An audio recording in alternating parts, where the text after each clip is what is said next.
In this module we examine two other commands that give you control over your processes. Those commands are nice and no-hup. Let's look at nice first. What you may or may not know about running processes in Unix is that each is assigned a priority by the operating system. And now I'm using the term priority in the sense of how important the operating considers them to be running. More important processes get a larger slice of the available processing time. In other words, they run faster. A low priority program will run more slowly. I'm not talking about significantly more slowly. A very low priority process will take possibly 3 to 5 times as long to run. So if it's a very short process that takes to run, like a ls, which only takes a quarter of a second, then you're not going to notice an appreciable difference. But if it's a very long, lengthy process like a backup job that would take an hour, then the backup job may take considerably longer, depending on how much of that hour is spent in the CPU. Anyway, the program called nice is used to adjust this priority. In other words, you can make your programs more or less important using the nice command. And in still other words, that means you can make your programs run faster or slower if you need to. Of course, it's important to note that if you run a process at a higher priority, its increase in speed will come at the expense of other processes running slower. The opposite of that is if you run a program at a lower priority. In other words, if you run a program slower, then the rest of the programs that are running on the system will get a greater share of the CPU, and thus they will run faster. I guess that's where the word nice comes from. You can run your program slower to be nice to all the other users on the system. Anyway, the priorities concerned are numbers, and minus 20, even though it's a negative number, that's the highest priority, and 19 is the lowest priority. So if you run a program with a higher number, it actually runs slower. On most Unixes, a process will start with a default priority of 10, so you can make it run slower by bumping it up towards 19, or you can make it run faster by bumping it down towards 0 and then ultimately towards negative 20. Nice is used as follows. You type in the word nice, then you put a minus sign, and then the number that you want it to run at, the priority that you want it to run at, and then you simply type in the command followed by its any arguments or options that it might have. For example, you might want to run the find program to find a particular file, and you might want to run it really quickly at the highest possible priority, which means you might want to run it with a priority of negative 20. So you type in nice, followed by a minus sign, followed by the negative 20, and that necessarily gives you 2 minus signs in a row, followed by the name of the program that you're trying to run, in this case find, along with all its arguments. Alternatively, to run a program a little slower, perhaps you've got a backup job and you don't really care how long the backup job is going to take to run. If it takes an hour or if it takes 10 hours, it doesn't really matter to you because you're about to go home. So you can be nice to the rest of the world by setting it at its lowest priority of 19, as you can see on the screen. Now notice it's very easy to get confused with negative 19 and negative 19.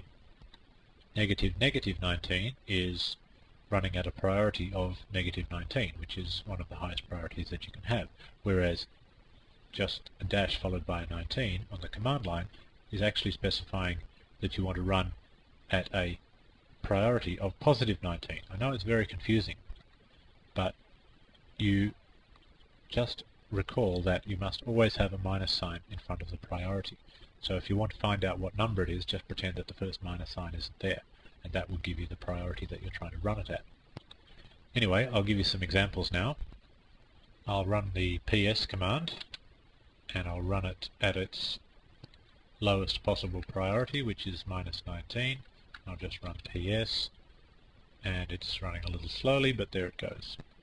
Now I'll do the same thing, and this time at the highest possible priority, minus 20. I'll run ps. Now something interesting is going to happen here that you're probably not expecting. I get permission denied. And on most Unixes, most users will get exactly this. It is not possible to increase the priority that far. Let's see if it's possible to increase the priority at all. Nice minus 10 PS, and that works. How about nice minus 9 PS? Now that's the next available highest priority. Press enter, so I can run that. How about nice minus 1 PS?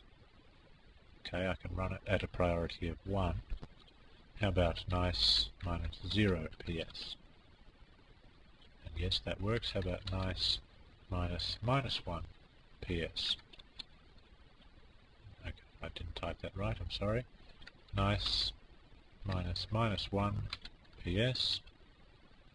Okay, so I can run it at any priority except for negative numbers, which are reserved for the super users or other such people who have been given permission by the super users.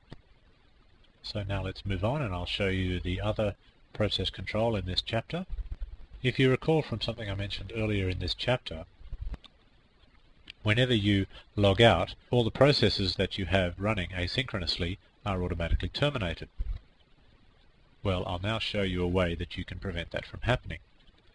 It is possible to prevent this termination, but only if you started the program by using the nohup command. Nohup, if you're interested, is short for no hangup. The way it's used is as follows. You simply put the word nohup in front of the command that you want to run. You would then typically also put an ampersand on the end.